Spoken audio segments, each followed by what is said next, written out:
Assalamualaikum warahmatullahi wabarakatuh. Waalaikumsalam warahmatullahi wabarakatuh. Yang terhormat Ibu Juwati MPD selaku dosen pemangku pembelajaran ini dan Bapak Ibu calon guru yang saya banggakan, hari ini kelompok kami dari kelompok 5 akan mempresentasikan hasil diskusi kami mengenai diskusi terstruktur inquiry kolaboratif.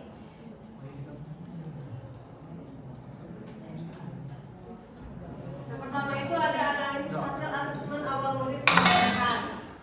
Langkah yang pertama yaitu mengumpulkan dan menata data hasil asesmen.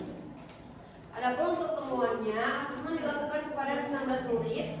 Asesmen kognitif meliputi bahasa Indonesia, matematika, IPA, pendidikan Pancasila, bahasa Inggris dan seni budaya dengan rata-rata kelas 72,1 dengan KKTB yang 70. 12 murid mencapai KKTB dan 7 murid belum mencapai KKTB.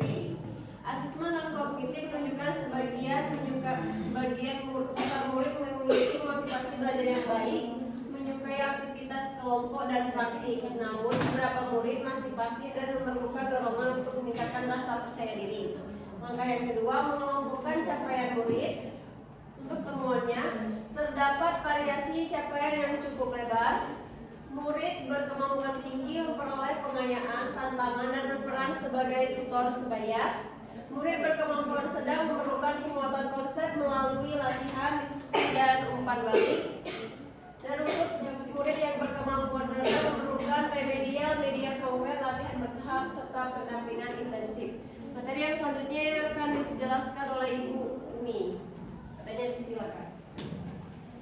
Untuk analisis hasil asesmen awal murid untuk kelas 4-nya itu dimana yang pertama ada menemukan pola dan kesenjangan. Nah di sini juga pola kemampuan awal murid ini tidak merata, dimana nilai tertinggi mencapai 86,4 sedangkan nilai terendah itu 19,6, sehingga terdapat kesenjangan penguasaan materi yang cukup nyata. Yang kedua juga ada rata-rata mata pelajaran seperti seni budaya 79, matematika 77, bahasa Inggris 70, dan IPA 69, pendidikan Pancasila 69, dan bahasa Indonesia terakhir 69. Kemudian pola non kognitif di mana murid lebih aktif saat pembelajaran praktik, permainan diskusi, dan media menarik. Tetapi sebagian masih kurang percaya diri ketika tampil atau mengerjakan tugas mandiri. Kemudian menganalisis kemampuan penyebab di mana perbedaan hasil belajar tidak semata-mata disebabkan oleh kemampuan akademik, tetapi juga terkait kesiapan belajar, pengalaman sebelumnya, karakter individu, dan juga cara murid menerima informasi.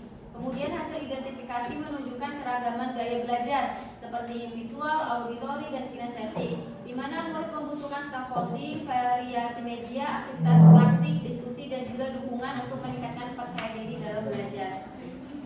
Kemudian analisis hasil asesmen awal murid, di mana secara umum murid kelas 4 memiliki kemampuan awal yang cukup baik, tetapi baik heterogen sehingga kebutuhan belajar setiap murid itu berbeda. Nah, kekuatan kelas ini yang pertama itu ada motivasi belajar yang baik, kemudian ada kemampuan belajar yang kemampuan bekerja sama, kemudian tertarik pada pembelajaran yang aktif dan juga kontekstual. Ada tantangan utamanya seperti kesenjangan penguasaan kompetensi persyarat, terus masih ada murid yang belum mencapai KKM, dan juga beberapa murid kurang percaya diri. Nah, ada pun tindak lanjut yang perlu dikembangkan yaitu seperti memberikan pembelajaran yang berdiferensiasi, terus ke scaffolding bertahap, kemudian ada media visual dan juga konkret, pembelajaran yang kolaboratif, pengayaan dan remedial, dan yang terakhir itu ada asesmen formatif secara berkala. Materi yang selanjutnya akan disampaikan oleh Ibu Nadila. Pada Ibu Nadila, silakan. Baik, terima kasih. Yang selanjutnya itu menafsirkan data hasil asesmen. Yang pertama itu membaca makna di balik data. Nah, hasil asesmen awal ini menunjukkan bahwa kemampuan awal murid tidak hanya berbeda pada capaian nilai, nilai, tetapi pada cara mereka memahami sebuah konsep. Murid yang memperoleh nilai tinggi cenderung telah menguasai pengetahuan prasyarat dan mampu menghubungkan konsep dengan pengalaman belajar sebelumnya. Sebaliknya, murid yang belum mencapai KKM masih mengalami kesulitan pada konsep dasar. Data kognitif juga menunjukkan bahwa sebagian murid memiliki motivasi belajar tinggi dan percaya diri, sedangkan ada beberapa siswa juga memerlukan dukungan emosional dan sosial agar berani berpartisipasi aktif. Lalu langkah yang kedua yaitu menghubungkan hasil dengan proses pembelajaran, di mana variasi hasil asesmen mengindikasikan bahwa pembelajaran sebelumnya belum sepenuhnya mengakomodasi perbedaan kesiapan, minat, dan gaya belajar murid. Nah, jadi murid yang belum memahami konsep memerlukan pengalaman belajar yang lebih konkret melalui demonstrasi, media visual, praktik langsung, dan diskusi. Dengan demikian, guru perlu menerapkan pembelajaran berdiferensiasi melalui pengelompokan fleksibel dengan penggunaan media yang beragam. Lalu yang ketiga yaitu mengidentifikasi kebutuhan belajar, di mana hasil asesmen ini menunjukkan bahwa adanya kebutuhan belajar pada setiap murid. Murid yang belum tuntas membutuhkan penguatan konsep dasar, pembelajaran remedial, dan latihan bertahap ataupun media konkret serta pendampingan guru maupun tutor sebayanya. Murid yang telah mencapai KKTP memerlukan pengayaan melalui proyek, soal berpikir tingkat tinggi, dan aktivitas eksploratif. Selain itu, beberapa murid memerlukan dukungan untuk meningkatkan rasa percaya diri, kemampuan berkomunikasi, dan keterampilan bekerja sama. Lalu yang keempat itu menghubungkan dengan pembelajaran mendalam, di mana pembelajaran mendalam menekankan pada pemahaman konsep secara bermakna, keterkaitan antar konsep, serta kemampuan menerapkan pengetahuan dalam konteks nyata murid. Berdasarkan hasil asesmen ini, sebagian murid masih berada pada tahap mengingat dan memahami konsep dasar sehingga masih perlu memperoleh pengalaman belajar yang memungkinkan mereka untuk mengeksplorasi, berdiskusi, melakukan penyelidikan, serta menyelesaikan masalah kontekstual. Baik, terima kasih. Baik, materi selanjutnya akan dijelaskan oleh Ibu Ella. Baik, pada langkah kelima yaitu menyimpulkan makna utama interpretasi hasil asesmen, yaitu pada asesmen awal memberikan gambaran komprehensif mengenai kesiapan akademik, motivasi, minat, gaya belajar, dan karakteristik setiap murid. Data tersebut menunjukkan bahwa kualitas pembelajaran akan meningkat apabila guru menggunakan hasil asesmen sebagai dasar dalam merancang pembelajaran yang ada adaptif, berdiferensiasi, dan berpusat pada murid. Dengan memanfaatkan informasi tersebut, guru dapat memberikan dukungan yang tepat bagi murid yang mengalami kesulitan, sekaligus mengembangkan potensi murid yang telah siap belajar lebih lanjut, sehingga seluruh murid memperoleh kesempatan untuk mencapai pembelajaran bermakna dan mendalam. Selanjutnya ada merancang tindak lanjut yang berkeadilan dan bermakna. Pada langkah pertama itu menentukan fokus tindak lanjut. Yang kedua itu rencana tindak lanjutnya.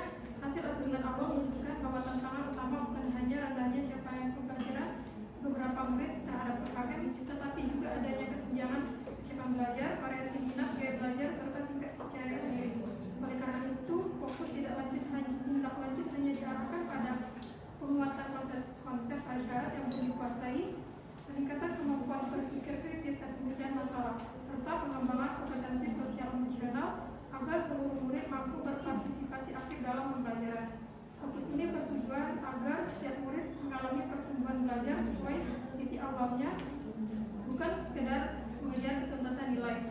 Pada langkah kedua itu menyusun strategi atau aktivasi baru. Nah, di sini guru merancang pembelajaran berdiferensiasi berdasarkan kesiapan, minat, dan profil belajar. Yang pertama itu remedial untuk murid yang belum menguasai dengan memberikan media konkret dan demonstrasi, scaffolding atau latihan bertahap, tutor sebaya, dan menguatkan konsep dasar untuk membangun kembali pemahaman konseptual. Selanjutnya pembelajaran inti atau kesiapan sedang dengan memberikan tugas pemecahan masalah kontekstual, diskusi kelompok, menghubungkan konsep dengan situasinya, dan melatih berpikir kritis dan kolaborasi.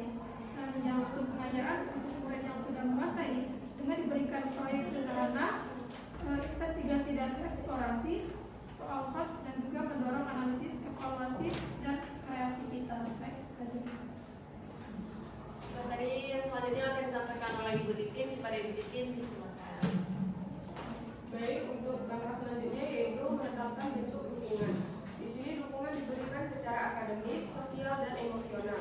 Secara akademik, guru menyediakan bimbingan individual, persebaya, media visual, LKP dan tingkat, dan umpan balik yang spesifik sesuai kesulitan masing-masing murid. Secara sosial emosional, guru membangun lingkungan belajar yang aman melalui penguatan positif, penghargaan terhadap setiap kemajuan, kesempatan presentasi secara bertahap, dan kegiatan refleksi sehingga murid yang kurang percaya diri berani mengemukakan pendapat. Kolaborasi dengan orang tua juga dilakukan melalui komunikasi berkala mengenai perkembangan belajar serta strategi pendampingan yang dapat diterapkan di rumah agar proses belajar berlangsung secara berkesinambungan. Langkah selanjutnya menentukan cara memantau perkembangan. Pemantauan dilakukan secara berkelanjutan melalui asesmen formatif yang tidak hanya mengukur hasil belajar, tetapi juga perkembangan proses berpikir murid. Guru menggunakan berbagai instrumen seperti observasi aktivitas belajar, rubrik kinerja, hasil diskusi, jurnal refleksi, portofolio, proyek, singkat dan wawancara sederhana untuk memperoleh gambaran utuh mengenai perkembangan pemahaman konseptual, keterampilan berpikir, kolaborasi serta sikap belajar murid. Data dari setiap asesmen dianalisis secara berkala untuk mengidentifikasi kemajuan, hambatan, dan efektivitas strategi pembelajaran yang telah diterapkan. Hasil analisis menjadi dasar dalam menyesuaikan pembelajaran berikutnya sehingga proses belajar benar-benar adaptif terhadap kebutuhan murid. Langkah yang terakhir merencanakan jadwal dan pelaksanaan. Tindak lanjut dilaksanakan secara sistematis dalam setiap siklus pembelajaran. Setelah asesmen awal, guru lakukan pengelompokan fleksibel berdasarkan kebutuhan belajar. Pada setiap pertemuan dilaksanakan asesmen formatif untuk memonitor perkembangan, kemudian diberikan remedial atau pengayaan sesuai hasil yang diperoleh. Setiap akhir materi dilakukan refleksi bersama murid untuk mengevaluasi pemahaman, strategi belajar yang efektif, dan kendala yang masih dihadapi. Guru mendokumentasikan perkembangan setiap murid dalam catatan perkembangan belajar dan menyampaikan hasilnya kepada orang tua secara berkala. Dengan siklus perencanaan, pelaksanaan, asesmen, refleksi, perbaikan yang berkelanjutan, pembelajaran menjadi lebih adaptif, berkeadilan, dan mampu mendukung pembelajaran mendalam sehingga setiap murid memperoleh kesempatan berkembang sesuai dengan potensinya. Baik, itulah penyampaian materi dari kelompok kami. Kepada Bapak Ibu guru yang ingin memberikan pertanyaan, tanggapan, ataupun umpan balik, silakan. Baik, terima kasih untuk umpan baliknya. Saya akan membacakan kesimpulannya. Hasil asesmen awal memberikan gambaran yang utuh mengenai kesiapan belajar, karakteristik, minat, gaya belajar, serta kebutuhan setiap murid. Informasi tersebut menjadi dasar bagi guru untuk merancang pembelajaran yang berdiferensiasi, adaptif, dan berpusat pada murid melalui pemberian remedial, pengayaan, scaffolding, serta asesmen formatif yang berkelanjutan. Dengan tindak lanjut yang terencana, pembelajaran menjadi lebih berkeadilan, bermakna, dan mampu mendukung perkembangan optimal setiap murid sesuai dengan potensi yang dimilikinya. Baik, terima kasih. Itu saja penyampaian dari kami. Kami mohon maaf apabila terdapat salah kata ataupun yang lainnya. Assalamualaikum warahmatullahi wabarakatuh. Waalaikumsalam warahmatullahi